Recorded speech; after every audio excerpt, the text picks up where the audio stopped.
In the category of where did that rumor come from, is Brent Marks and his team possibly going back to a pick and choose schedule in 2026? We discuss it on today's edition of the Sprint Car Unlimited 90 at 9. I've heard and been asked about Marks's future with High Limit multiple times on my Tuesday live show and at the racetrack. I'm going to stop short of saying that it's an absurd notion, but it certainly doesn't have any merit.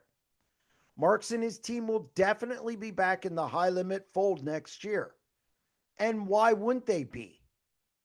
Marks and his crew didn't grind it out with High Limit the last two seasons to get a franchise, and then once they get one, give it up.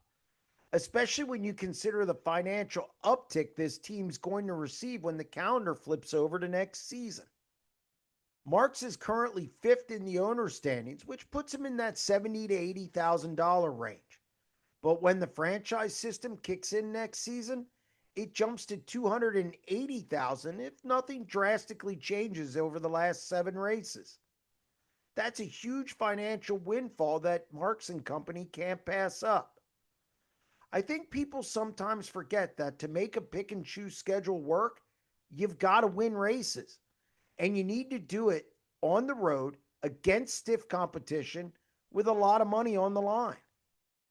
That's no easy task.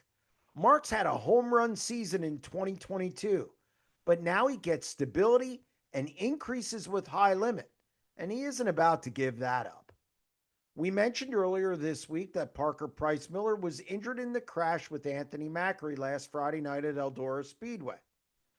When Macri came to rest in the groove, Price Miller had nowhere to go and crashed into the back of the 39M. According to Price Miller, he suffered a chipped bone in his elbow.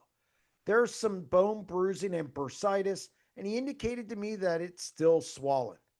Price Miller hopes to return to action for next week's $75,000 to win Williams Grove National Open. That's going to wrap up this edition of the Sprint Car Unlimited 90 at 9, and we'll be back Monday. Stay tuned.